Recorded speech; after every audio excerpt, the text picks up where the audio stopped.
It's The World This Week. The World This Week in partnership with The Daily Beast. Joining us is Vivian Walt, Paris correspondent for Time magazine. How are you?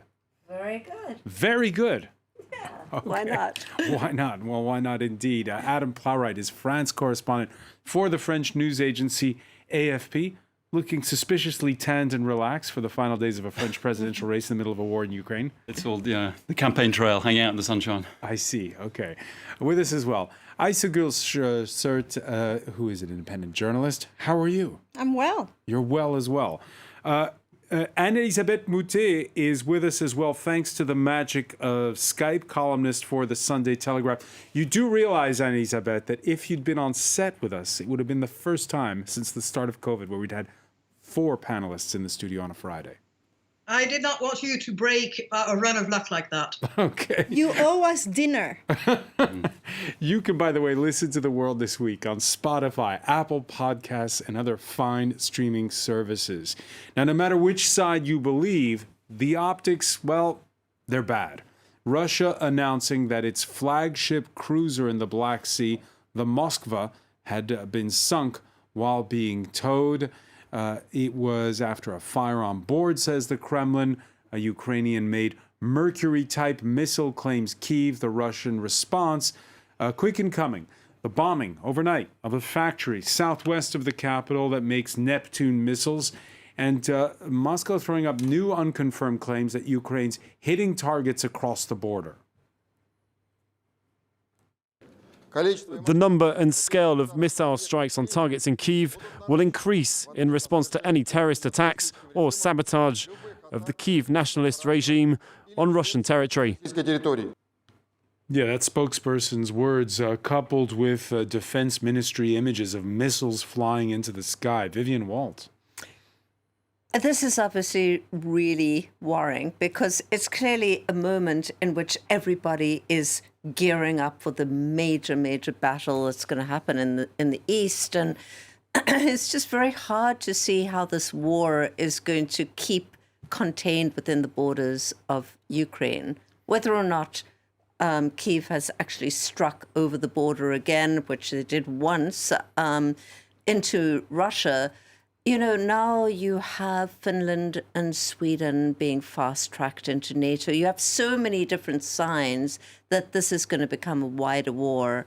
And it's almost like everybody is kind A of wider war with NATO nations, is what you're saying? Well, whether it's West or East, we're not quite sure at this point. But, you know, it could be argued that NATO is already involved. I mean, NATO is clearly arming Ukraine heavily. They've done tremendous training of Ukrainian forces, and it's showing on the battlefield. I'm sorry. I'm not sure it's going to spread, but it will be like seeing, being a fortune seeker in war times. It's impossible. But I think it's not. I don't think it's going to spread, but I think it's going to be very long. I think it's going to be longer than what we presumed. I think it's going to be absolutely like the Syria scenario we had. And I think that Joe Biden is absolutely not helping and has not been helping with the rhetoric that he's been going forward with from last month in Poland when he said war criminal to a few days ago. I think it was on Tuesday when he mentioned the word genocide. Yeah. So I think that it's escalating not in terms of territorial gain, but in terms of the rhetoric and the sanctions that are being put on the table. It's always the question, Anne-Elisabeth Moutet, how do you handle Russia? Do you talk tougher to them, or do you make conciliatory sounds in order to help things de-escalate? Let's take this from the top. What does the sinking of that ship change? It changes several things, including, and I would say almost foremost, Ukrainian resolve, because Ukrainians now feel that they can win this war entirely. And they felt from the start that they were going to defend their land. I mean, the depth of feeling in Ukraine cannot be overstated. And so I mean, we should put this back, because the people doing the fighting are the Ukrainians. And it's all very well to say, oh, they were trained by NATO. They were trained by the British since 2014, since the invasion in the Donbass. And when they realized that their army was not fit for purpose, that their weapons were 25 years old, they dated back to the Soviet Union, and at the same time that the Russian army, having received a new defense minister who was Sergei Shoigu, who recently disappeared, was going back into its bad habits of corruption and ineptitude, the Ukrainians were working round the clock to change their army into a modern fighting force. They introduced conscription, they organized it so that all reservists and all conscripts should spend at least several months in the Donbass front so that they would have experience to fight the Russians. And that really means that you've got about 300,000 Ukrainians who now have experience of fighting the Russians. They built more weapons because part of the defense industry of the Soviet Union was in Ukraine. They bought other weapons and they got trade. And what we're seeing is not something that NATO is suddenly doing, but looking at a sustained effort from Ukraine for past 8 years. And in front of that, the question is, but should we not help Putin save face, and how is the war going to go? I think the amount of determination belongs to the Ukrainians. I've noticed that President Zelensky very repeatedly has said that difficult questions of what to do on negotiations, etc., would be put to the parliament and in the way that's possible with the internet to the Ukrainian people. But I think the amount of resolve is such that it infuriates the Russians, but the Russians had been preparing this for several years. As early as 2018, Sergei Karaganov, who's a former advisor to Putin and knows exactly what he thinks and has committed a terrifying article fairly recently, about Ukrainian Nazis and getting rid of them. But he was already warning that, for instance, the Orthodox churches in Western Europe that are part of the Russian Orthodox part of the faith, not Greek, were going to be purged of Ukrainian clergy. I think they have prepared this for a long time, and they wanted to do this. And it's not a question of, if we do something, it's going to enrage them, and therefore we ought to be able to talk it over with Putin. I think all the phone calls of President Macron have shown that, no, you don't talk it over with Putin. Adam Plowright, it is the biggest naval vessel sunk in wartime since the Falklands War in 1982.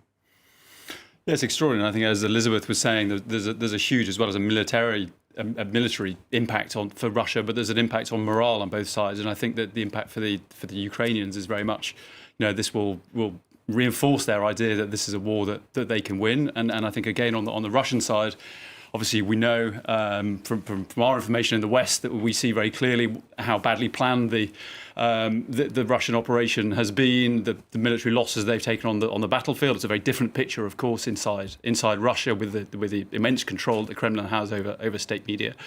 But there's something, the loss of, we've seen the Russian authorities state very clearly that this ship has been lost. Obviously, at the moment they're suggesting it was because of an accidental fire and it was sank during it was while it was being towed. But it'll be interesting to see how long that story can hold up. I mean, there's no government, even as authoritarian as the Russian government is now, can completely block out the access for information. And we know, for example, how many Russians are using VPNs to get around the controls on the internet. So that news will, if it is confirmed that it was a Ukrainian missile strike, that information will filter through. All right, and as Viv was saying at the outset, the sinking of a ship may be a morale booster, but Ukrainians know that Russians are regrouping for the next phase, that there's much more bloodshed to come, and that sinking of the Moskva won't save Mariupol, the besieged Azov port city where, according to authorities, tens of thousands have lost their lives. I have to ask you this question, Ayşegül Sert. This is all happening in Turkey's backyard, isn't it? I knew this was coming. Well, yes, and also that which puts Turkey in a very interesting spot in terms of expecting some diplomacy from a government like Erdogan's, which in the past few years has done everything except diplomacy with its neighbors, the West and other countries. And secondly, it shows how much Turkey actually needs peace in this region because it has an economy that's completely crumbling. The tourists that we've had in the past few years has been mostly Russians and then Ukrainians. But what's the feeling when they see the Russian Navy is vulnerable in this way? Well, it reminds us the past, but I will not go there because we have had some, water disputes, whether it's with the Greeks or also with the Russians in terms of airspace as well. But I also want to say that Turkey on the Ukrainian side is also an ally. Well, it's in the NATO, so it has to get along with the West, but also is selling since 2019 drones to Ukrainians. So Turkey is the middleman in this story, absolutely. In an interview with France 24 this Friday, the Ukrainian foreign minister confirming that those $800 million worth of pledges by the United States of new military hardware include much more sophisticated weaponry. He didn't want to go into details, but we know not just these Switchblade drones, but also Reaper drones, Howitzers. The U.S. going all in. Absolutely. I mean, obviously, Macron talks about an escalation of words. There's an escalation of arms as well, and which brings with it certain hazards, of course, in terms of preparing for the next phase, because the more that you up the weaponry, the other side will too. And there is always the fear that Russia is going to retaliate with tactical nuclear weapons. Do you really think that? It's possible. I would think it's a last resort, but it's not completely impossible. It is not part of an international nuclear agreement, these smaller tactical nukes. So there is certainly some way that they might try a kind of limited strike that wouldn't set off a big nuclear mutually assured destruction. I see Anne Elizabeth shaking her head in disagreement, but that, it is one possibility that certain military analysts in the West are trying to game out at this point. Elisabeth Moutet? I think there are several people between Putin and nuclear button, even if it's a small nuclear tactical strike. And at this stage, and this is why morale is so important, at this stage, there are people around Putin who are really asking themselves, what danger scares me most? What Putin can lead us into, or the fact that he can also throw me into a gulag whenever he likes if I look like I want to bat an eyelid. But it's really something that's already been calculated in the entourage of Vladimir Putin. They are rational, and they realize that this has gone out of the rational. The way you now have those pieces, like I was just talking about Sergei Karaganov saying Russia needs a small victory. This is supposed to be reasonable, and frankly, it made me think of those incels who say, I am entitled to sex. No, he's not entitled to a small victory because it would make them happy at home. And I think more and more Russians are seeing, first of all, any member of the westernized elite in Russia has tried to leave or is thinking about leaving. Their trains were full between Moscow and Helsinki. People took planes to all sorts of places, depending on means, to Abu Dhabi, to Turkey, to all sorts of places. And these people, if Russia uses even a small, nice nuclear strike as opposed to a tactical, as opposed to the big thing in the treaties. I don't think the treaties are something that are foremost in the mind of Putin.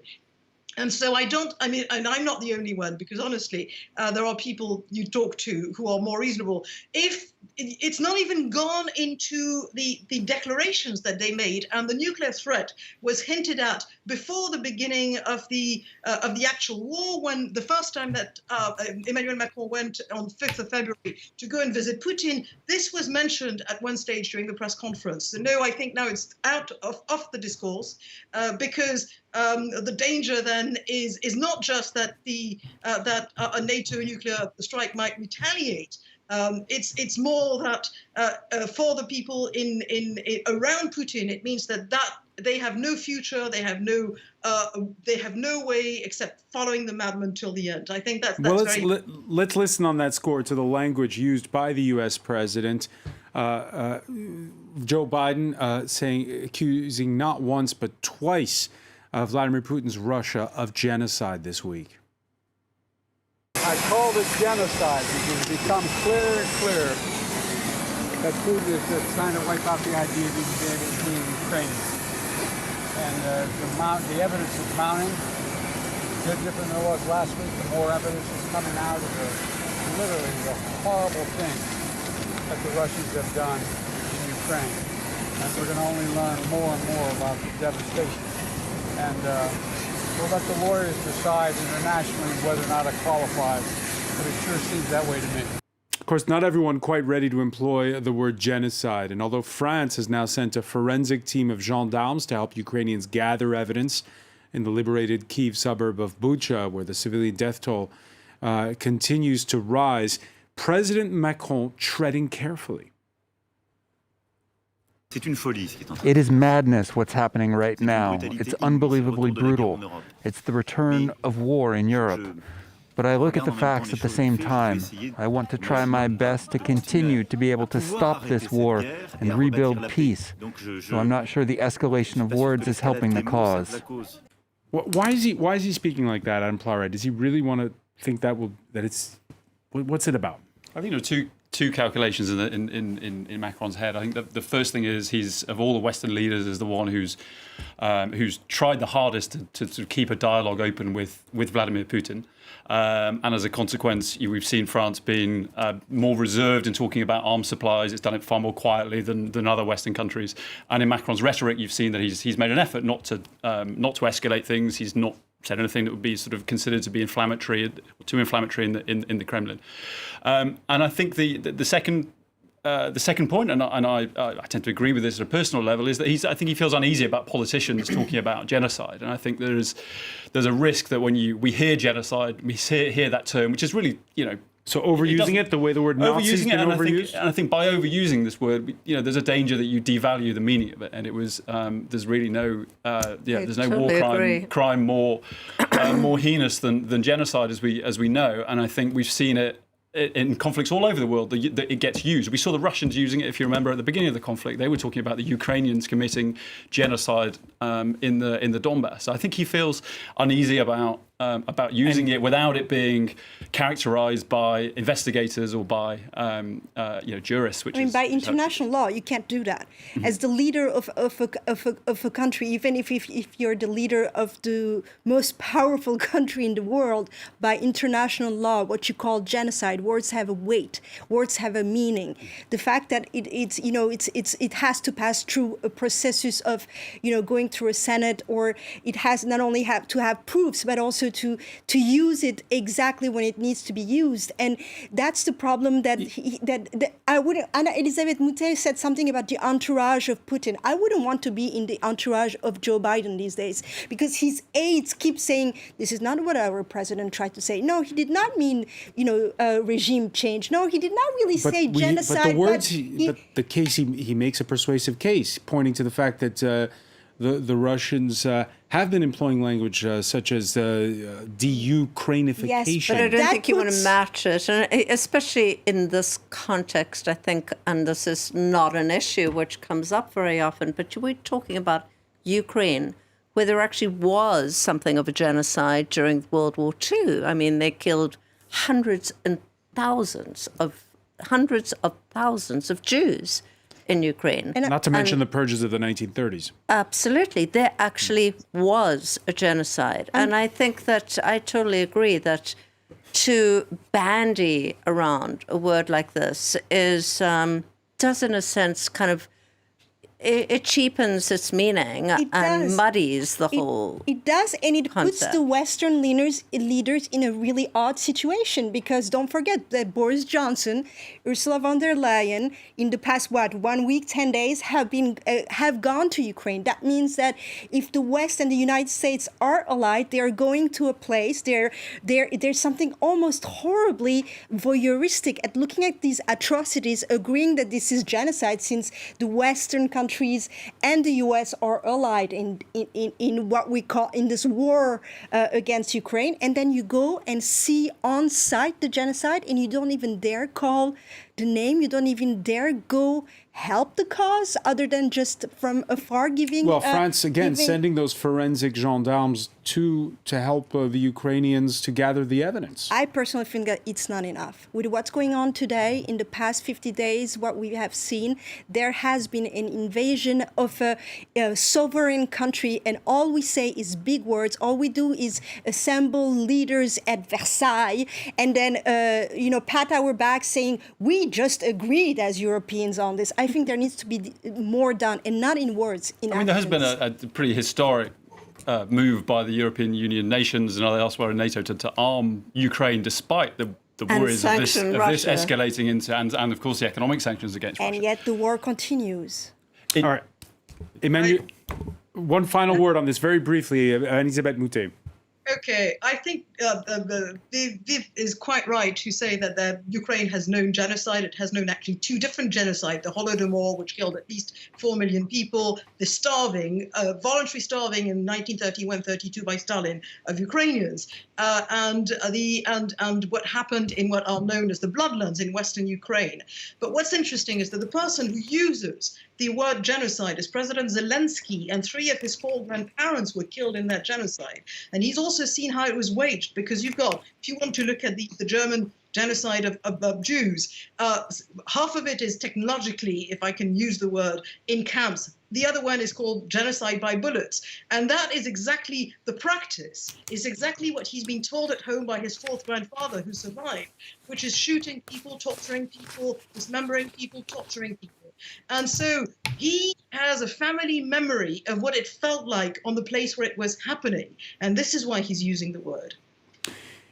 Emmanuel Macron, then, for now, refraining. There's another element to what Macron said is, well, he's in the home stretch of a French presidential runoff race with the far right's Marine Le Pen.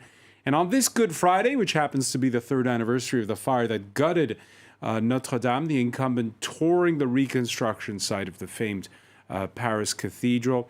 Although cost of living has topped the list of priorities for voters this time around, Macron, who has been, I guess you could say, speed dating with the French public after being largely absent from the campaign trail, mixing it up at times with relish earlier in the week, unafraid to mix religion and politics.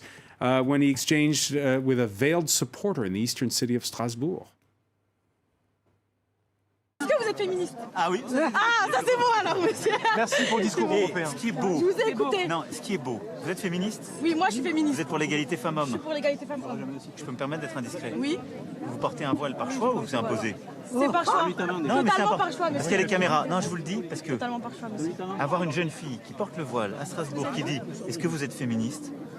C'est la meilleure des réponses à toutes les bêtises que j'entends. Parce que de l'autre côté, il y a Madame Le Pen qui dit le vol sera interdit sur la place publique avec moi. I thought we weren't going to talk anymore about identity politics and the veil, Madame Plowright.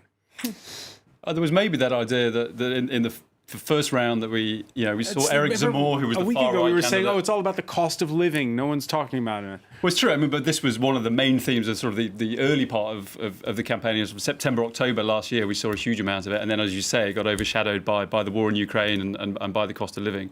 I think what's happening now is we're now into the second round of the contest between Marine Le Pen and Macron.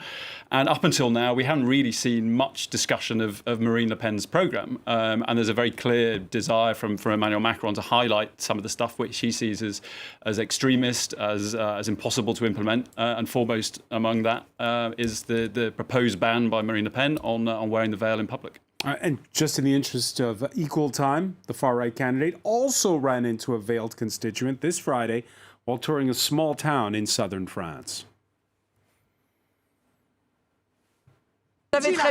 You know very well that there are some neighbourhoods where women who don't wear the veil are isolated. They're judged because they don't wear it. And here in France, I don't want a single woman to be discriminated against because she refuses to do so. All this talk about the veil, will it matter in the end, Anne-Elisabeth Moutet? I think less than it would have without the war in Ukraine, and the attendant inflation would have started before. So I don't think now it's the main issue. And we have seen the candidate who made it almost his single plank, Éric Zemmour, fall sharply from a high of 18% in polls for the first round to the 2% that he got now. So that's less. But I think voters are actually capable of keeping several thoughts in their mind at the same time, and it may be like in background, like you've got an app doing background tasks on your telephone. But I think it's there, so it is part of the discussion, and I would imagine that these are two visions, and we'll see how that goes in the polls. But if anything, that nice young woman who appeared, and no security stopped her from approaching the president, and she was very well prepared. It did look like she was really a piece of great luck for the president, a good organization. But she is part of the Macron campaign on this one. I'm part of the Macron campaign on this one because when you look at the first round numbers, Icicle Cert, Paris's working class suburbs voted overwhelmingly at times for the hard left candidate, Jean-Luc Mélenchon. And Jean-Luc Mélenchon is more of the multicultural bent when it comes to defending the rights of religious minorities than more secularist rivals of his on the left. I must say, this is the first elections that I'm observing in France because I've arrived less than 5 years ago. And everybody told me that it was going to be the most boring campaign ever. And I feel like it's becoming the most interesting one. Because, first of all, the debate on the 20th of April between Marine Le Pen and Emmanuel Macron is going to be absolutely not a déjà vu, but something else, because both of them know what's expected of them. Secondly, I must say that on Sunday, Mélenchon's speech was a remarkable speech. Whatever on whatever place you're on, in terms of passing on the torch as a politician, and that's what you should be doing. That was excellent. What was also interesting is to see the youth. I can tell you that the youth between 18 and 25 years old have the majority have actually voted for Mélenchon, and 65 years and above for Macron. Now, where are all the votes of Mélenchon, who is the third party going to go to? What they say is a third to Macron, 1/3 to sorry, I can't even remember her name. That's how I'm allergic. Le Pen, and the other third will be abstention. So that's to be seen. All right. Yeah, the Mélenchon, he by the way, almost made it to that second round, just over 400,000 votes shy of qualifying for the April 24th runoff. Aïcha pointing it out, the youth vote will matter. And we saw students, many enraged by the climate emergency and growing inequality, on Thursday occupying Paris's Sorbonne University. Most of those we interviewed said they'd be voting with their feet in the second round. We've ended up with the same as 5 years ago, and young people don't want this anymore. We have tried Emmanuel Macron and we didn't like it. And Le Pen in power, we don't even want to try it. It is a repulsive possibility. I'm planning to abstain. I advise everyone to do the same. I don't think the fight lies in going to vote anymore. Vivian Walt, we as we've pointed out, because the left got so many votes, they're playing kingmakers in the runoff. What happens if their voters stay home? Well, more and more it looks like if their voters stay home, and many of them will, that it might be good news for Macron. I was actually just traveling up in the north of France, poor, deindustrialized, closed factories and so on. Very traditional, far-left Mélenchon country. And a lot of people said to me, Mélenchon, Le Pen, their programs are kind of the same. They're they're supporting working class people. We're going to go for Le Pen. And so it becomes a class divide very much, despite the fact that we're looking at protests from pretty much, bourgeois intellectual students. But nonetheless, I mean, you do find a lot of far left Mélenchon voters that would be quite comfortable voting for Le Pen.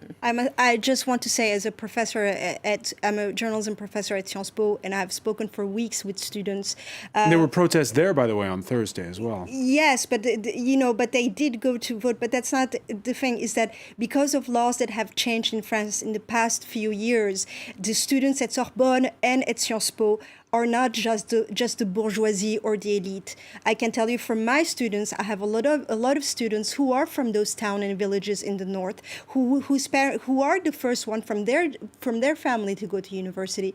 So that is that would be, I think, a wrong way of labeling them. I just think that it's a generation that has seen too many documentaries on the 68 generation, and who actually doesn't have the shoulders to be like the 68 generation, and who can only hold on to it for 1 or 2 days and not to vote, and who have not yet understood that not to vote, I think, is not a right.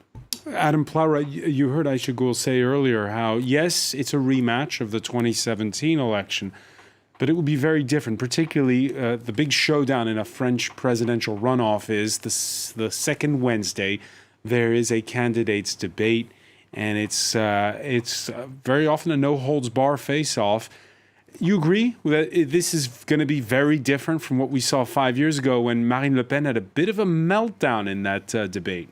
Yeah, I think that the situation is different now. As we went into the debate in 2017, there was the gap between the two candidates was far larger than it is today, according to the polls. I think Marine Le Pen, by her own admission, made a complete mess of the debate last time. She described it herself. She was, and people around her said it was very much almost a Trump-like kind of attack on Macron really the whole time. She was incredibly aggressive, and really sort of struggled to land a blow on him. As well as that, occasionally looked underprepared, was sort of looking for her notes and looking for figures, and Macron seized on that, and really from that moment on, I think even people who fans of Marine Le Pen realised that really the game was up after that debate. And so looking forward to this one, Marine Le Pen, there's a lot of pressure on her. I think we shouldn't underestimate that. She has a real pressure from her party. She's also, perhaps fighting for her own political survival after that. And how will she perform? That's the big question. Everybody left her. You wrote a biography of Emmanuel Macron shortly after he was elected first time round, the French exception. Is he the same man or has he changed after 5 years in power? I think there's certainly Emmanuel Macron has been humbled slightly, certainly not completely, but slightly. I think from some of the sharper edges have come off him that have upset a huge amount of people during his time in office. And it's amazing talking. I've spent the week, as many of us have, talking to left-wing voters around France, and the depth of feeling against Emmanuel Macron as this arrogant person who has made, and I heard this so many times, it's made the poor poorer and the rich richer. And that comes back again and again and again. And I think however much he might have changed, and I do think he's certainly, he's talking about governing in a slightly different way in his second term. And I think some of that is genuine. But there's, for a huge amount of the population, it might well be 50%, he's had incredible difficulties reaching those people to get it through to them. The die is cast. For them, he's really somebody that half the population can't imagine voting for. Just very briefly, because we have to move on because the time is running short. Elisabeth Moutet, you write for the Daily Telegraph, the Sunday Telegraph. How much of your time do you find yourself having to explain to foreign readers why it's not a slam dunk for Emmanuel Macron? He seems so popular abroad. Well, he's not popular with Telegraph readers. I also write for Unheard, and that's more balanced. In terms of views on Macron, I'm not mentioning anything else. It's more a question that they have the typical sort of Brexiteer reader attitude to Emmanuel Macron, but that's not what's going on in this race. So what you try and explain is that what makes the French vote for someone like Emmanuel Macron is very different from what would make a British voter vote for Emmanuel Macron, and to the end, and also that the French can be very skeptical about Europe, and he's put the main plank of his campaigns twice now about sort of Europe, the French presidency right now, which was a sort of a gimmick to help him, and the fact that in his rallies you've got European flags given out, as many European flags given out at the entry than French tricolors and to wave during the rally, and the French skepticism is not something that leads the French to Frexit. So that's something that's very hard to explain, that the French feel that at the end of the day, if you disagree with the way things are being run in Brussels, the best way is to undermine it from the inside and not sort of get out and then bang on the door. So these are the things that I try to explain. But the other thing is, you probably know that a real insult in English, in British English, is too clever by half, which more or less describes Emmanuel Macron.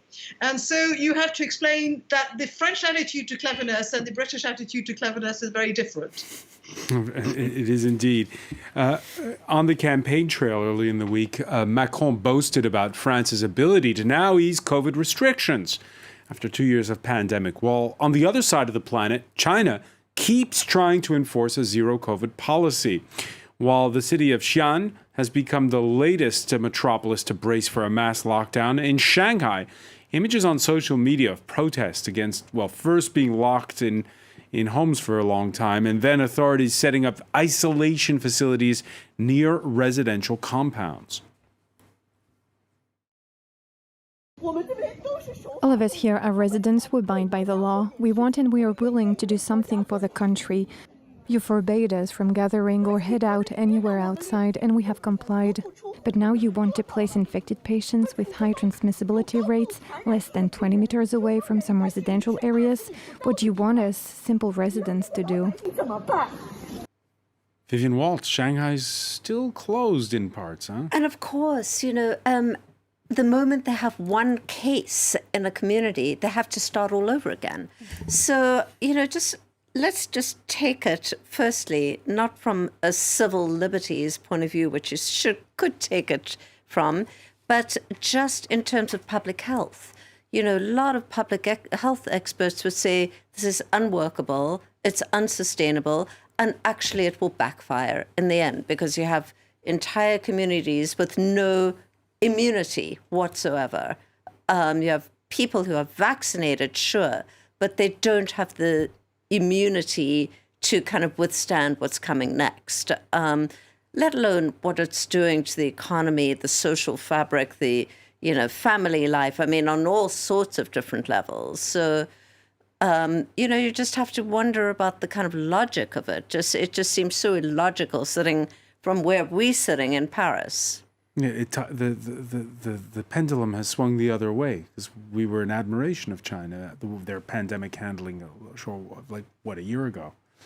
Yeah, and I think there are two things which strike me as being incredibly important about what's happening in Shanghai. The first, as you mentioned, is the sort of narrative around China's management of the pandemic, and it was internally within China. This was very much it was put forward by the Communist Party that the Chinese management of the pandemic was far superior, and it was a competition between two models of the Western and the Chinese model, and the Western model looked absolutely chaotic for years of sort of successive lockdowns here, and now the pendulum, as you say, has swung, and China's management and insistence on a zero COVID strategy now looks very, very misplaced. And the second thing I was going to mention was just the impact on inflation, which I think is potentially in a place like Shanghai. Shanghai, which has so many important factories, not just for China but the whole world. Absolutely, but also it's very interesting what Adam just said, because from going from zero COVID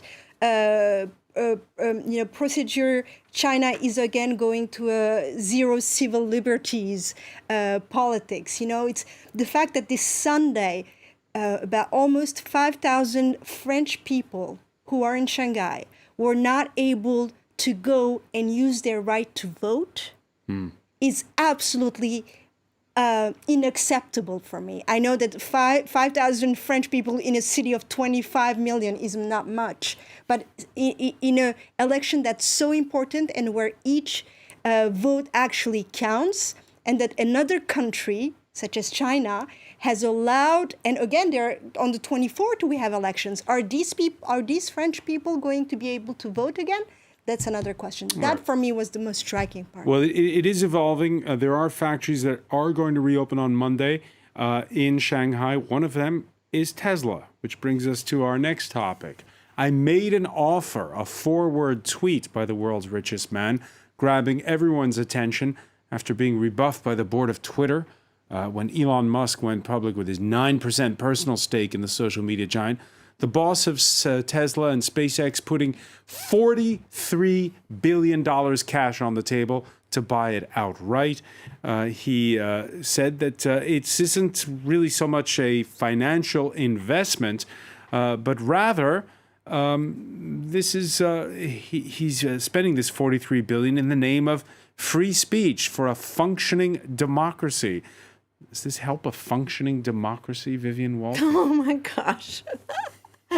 Some would say not. And, before we gasp at the figure, let's just, understand that 43 billion is maybe like 13% of what, Elon Musk has to spend. So it's an enormous amount of money, of course, but not particularly for the richest man in the world. It's very, very hard to know with Elon Musk, whether it's this or anything else, whether he is just sort of playing games, which he loves to do. He kind of delights in it, or whether he's actually being for real. Chances are he's not buying Twitter. The share price that he offers was not that high. It was actually lower than what Twitter's share price was just a few months ago. Elisabeth Moutet, again, would it be a good or bad idea for the world's richest man on paper to own Twitter? Well, I remember what happened when the New York Post, a newspaper that was founded in the early 19th century, ran an investigation on the finances of Hunter Biden in Ukraine. And Twitter withdrew the New York Post account. It turns out nowadays that actually not only was the investigation perfectly founded, and things have been found since, but the idea that during an electoral campaign, because Twitter leadership disagreed with what it could mean for the American election, it took upon itself to withdraw the account of a newspaper that was doing its job, what Le Canard enchaîné in France would be doing, and Mediapart and Le Monde. To me, let's slip the dogs of war and get Elon Musk on Twitter's case. I'm all for it. And for reopening Donald Trump's Twitter account? Who cares? Who cares? Adam Plowright? It's very easy to say, I want to defend freedom of speech for people I like. It's when you want to defend freedom of speech for people you don't like that it comes to the crunch. So yeah, by all means, let him tweet. Adam Plowright, you agree? I think the whole question, it cuts to the heart of the debate about how much of absolute free speech is good in a democracy, and we've seen this discussed with Twitter and Facebook and how these platforms can be used to incite violence, to spread disinformation. So there's a real there is a real issue there. The question then is how best we feel this space should be regulated, and that's the real heart of the debate. And Elon Musk is saying essentially, I want to take over this company to be able to regulate it myself. I don't think that's necessarily the solution. Where he said he would have an independent and bipartisan board. Well, so does Facebook, but we know that's also comes with problems. I fully agree with you in terms of there are so many challenges that Twitter today or tomorrow is going to have to face. And also, it's not the first time that we are talking about Twitter being, about to be sold, and maybe it's going to change whoever is going to buy it. I remember that Facebook at some point wanted to buy it, then Google, then Disney. And there are actually talks now that Elon Musk, just like Vivian mentioned, is playing with fire. He's not really going to buy it, so maybe Microsoft might buy it. And so it shows that let's not forget that Microsoft, 2 years ago or something, wanted to buy TikTok, but Trump, whom you mentioned, made sure that did not happen. I think Elon Musk is not going to go all the way in that game. It's certainly a story that's going to run. Twitter's board has adopted what's called a poison pill defense. They're going to issue as much stock as possible to try to counter and dilute Elon Musk's clout on this one. Yeah, absolutely. I mean, this is a hostile takeover. I just wanted to say, to pick up something that Anne Elizabeth said about, like, Donald Trump, let him tweet, who cares? And I think we, as journalists, also have something, some blame on our hands, if you like, in having seized on every single little tweet that Trump or anyone else puts out as being, news to build a story around. If Donald Trump can tweet, we can choose to ignore it. And Elisabeth Moutet, this fight between Twitter's board and Elon Musk reminds me of the 1980s. Yes, you remember all those great takeovers that RJR, Nabisco, and Time Warner and all that, which would make for fantastic books by people like Brian Burrow. And it's an interesting fight. The one thing about Twitter that people fail to mention is that Twitter doesn't really make much money. It is hugely valued because it's become an essential part of the discourse. I'm pretty sure that Ursula von der Leyen, for instance, would not have visited Kyiv and said that she would open a fast track for Ukraine to join the EU if Twitter hadn't told all of us how the entire world identified with Ukraine. I think the political discourse has changed, not so many with specific Twitter people who tweet, but with the multitudes that retweet. That's really important. It's Twitter itself. I don't think they've ever been able to sort of find a way to mint a fortune out of it. All right, well, it would make less money if Elon Musk is talking about taking the advertising off the platform, which obviously raises questions about its financial viability. All right, it's a story that's going to run. We'll have to leave it there. I want to thank you, Adam Plowright. I want to thank as well Vivian Wald, Aisha Gulsert, and Elisabeth Moutet. Thank you for being with us here in The World This Week.